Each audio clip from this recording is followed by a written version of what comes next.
Well, as it says in the title, welcome to Robert's Train Set, and in this episode, lots of bits and pieces really, hence the title. So I started off with these wagons, which I did a piece on these where I didn't use any glue to stick in the thing, and it didn't really work. So I tried to do stick them back onto the plastic that I'd done it on originally. Didn't work.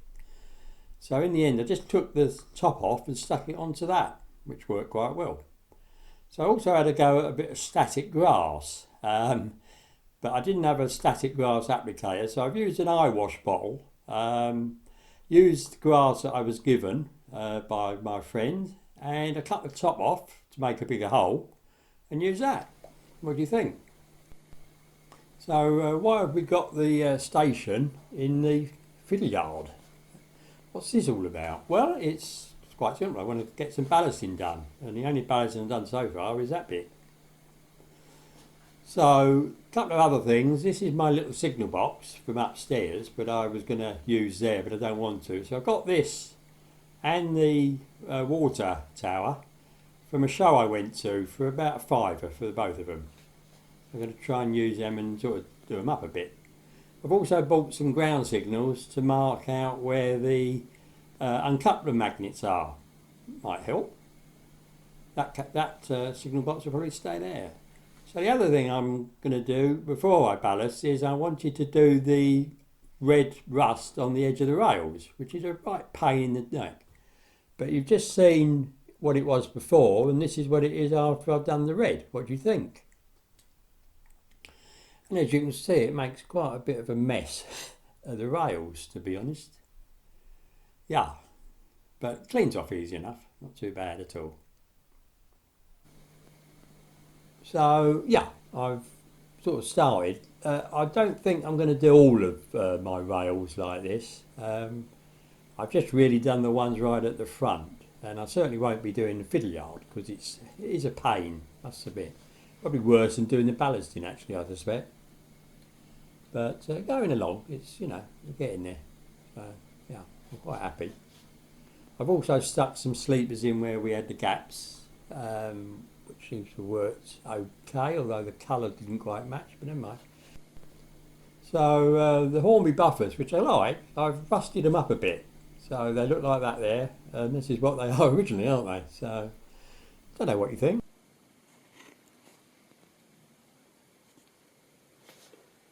So I've come over here because I've now got the platforms back, having done the rust on the edges of the rails, or what I'm going to do.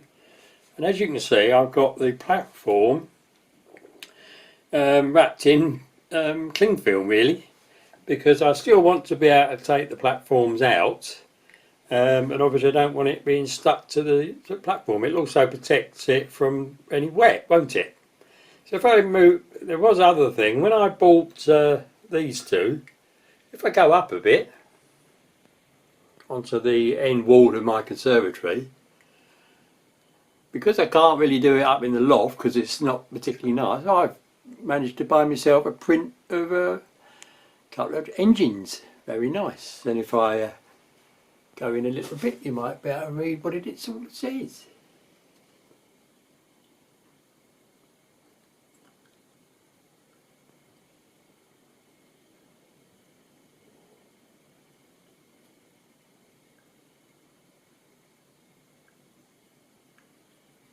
So yes, I'm pleased to have got this, and it only cost me £10, and it was, you know, already framed, so quite pleased, I must admit. Looks okay, doesn't it? So with the platform sort of cling filmed, and having run a couple of locos to see that the rust on the edges hasn't made an awful lot of difference. Some were temperamental, as they always are, the Ginty. The Daypole Leslie was okay, and I rang the Bachmann 37 up here and it was okay. So let's go to the end of the layout, and I'll show you what. So remembering what I did here on the bridge, this is the ballast I've got. Now this is the ballast that I bought in error because it was miles too big, and I've got a couple of bags of this. But some of this has been sort of chopped up a bit, so I might be able to use some of it between the lines, so to speak. But I've got some Hatton's loads, which, yes, I know they're not for ballast, but they look, you know, might help. And then I bought the DTC Concepts value pack, and I did actually buy a couple of those. So I've got all this to play with, so we'll see how we go. So let's go back to where I'm going to ballast. So starting with this bay platform, well, it's not quite a bay platform, is it? But you know what I mean. I would imagine where the locos have to sit, it would be quite dark and coaly, especially in the coal era. And they wouldn't have probably reballasted this because it's not got high-speed traffic on it, has it? And again, probably a bit dark down here. But where the carriages sit, I suspect it would be cleaner, shall we say. And I think you could basically say the same with down here at the end where the loco will wait to run round or have its train taken away, would be darker. And then where the carriages sit, lighter. And then possibly where the locos might couple up here to take the train out, darker. So I'm going to try and do that with the ballast rather than just colouring it out afterwards. We'll see how we go. Anyway, got a good chance, haven't I? So wish me luck. I'll come back when I've done so. So with my pot and my spoon, which I use for mixing up my different ballasts, I put it on with the spoon and spread it out with the brushes, and a very useful tool, a finger, I found was quite useful. Got my pipette, and there's my white glue, which I had to thin down because it had been sitting around for a little while. Put a bit more washing up liquid in it, and it seemed. I also used this carriage and this wagon to run over what I'd done dry. So coming in from the bridge, yes, that's not done yet. Here we are, and obviously this is really wet. I've just done this, and as you can see I've got various ballasts really. And now what I found is when I was spreading it, some of it sort of contaminates that and a bit contaminates that, which is fine. That's probably what would happen in real life. The thing I did find difficult, and I think it might be because the track's glued down, I was sort of looking at it and I could see bits that were really dry because the glue hadn't managed to sort of seep its way through. So we'll have to see how this all dries and how much comes up when I vacuum it. So I've done all along there. I've done along here, as you can see, doing dark where the engine should sit, and then a bit lighter where the, what's the names? I'm just going to go upside down here almost. So I've done this point very timidly, I must admit, and I've finished through to the buffers, and there they are. But as I say, I wasn't sure whether I was putting enough on. I'm new at this. I've only done 2 bits of ballasting in my life. One of them is on the bridge. So here's the only bit of ballasting I've done so far on this layout. And it came out not too badly, I don't think. I also sort of darkened it out a bit with some wash, which I'll probably do again on the new stuff that I've just done. So a little bit up on the loft layout, if you remember.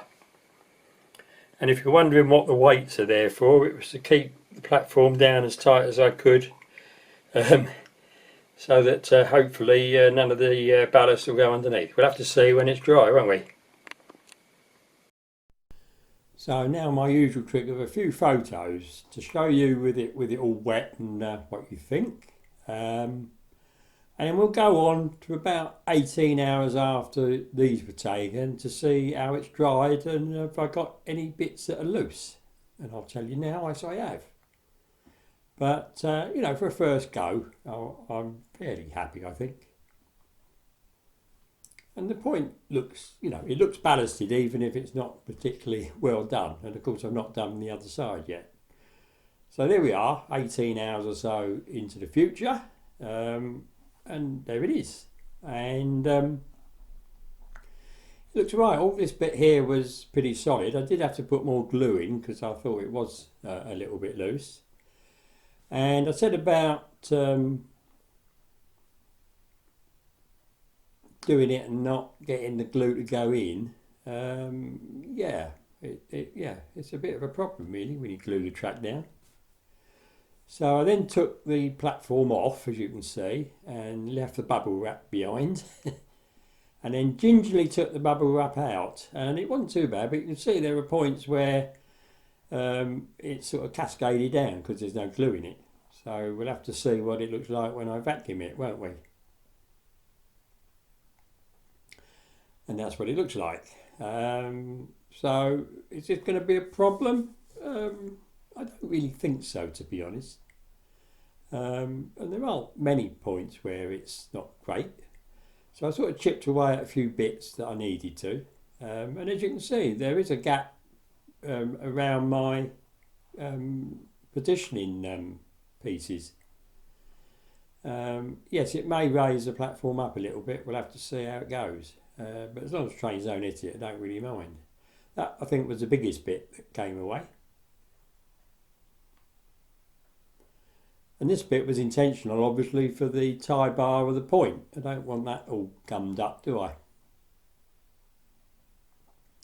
So with the platforms back in, yes, you could see it. Now I could colour this out a bit probably. But anyway, that's the overall view. And let's have a little bit of video now, shall we? With my thoughts. So having taken all the cling film away and cleaned out, as you've seen from the photos, this is what we're left with. Now yes, I have got a few gaps. Obviously didn't put quite enough glue there, which I was, but would there be gaps in the ballast, in real life? Possibly, especially if it's an old station and had never been redone. So I think I'm going to leave it. I think to try and fill it in, you're in danger of sticking the platform in, which was the idea not to, and buggering it up even more.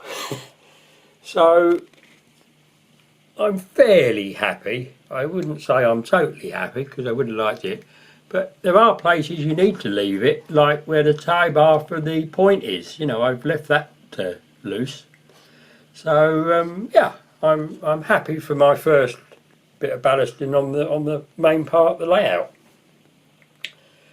And I'll probably run a train up here to have a look at it, but we'll see. But this has sort of worked out reasonably well. So the only thing to do now is to find out where the uncouplers are, isn't it?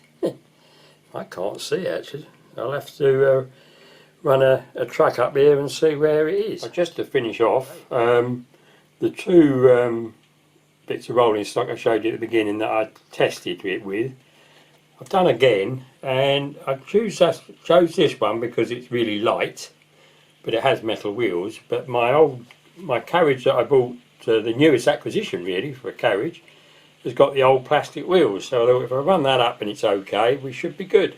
So yeah, and it was all right. I had got some on the edge of the rails, and I've had to sort of chip it away, but it wasn't too bad. So yeah, it's going well. It's going well. So with my push along Ginty and my truck, I thought I'd put the cube camera on and just push it along. So that's what's coming up next. So as we pass under the bridge, we come along, and I've forgotten to change the point, but I can do that easy enough. And yeah, I'm actually, with this view, I'm even more happy, I think. It looks okay, I think. Comments would be welcome. What do you reckon?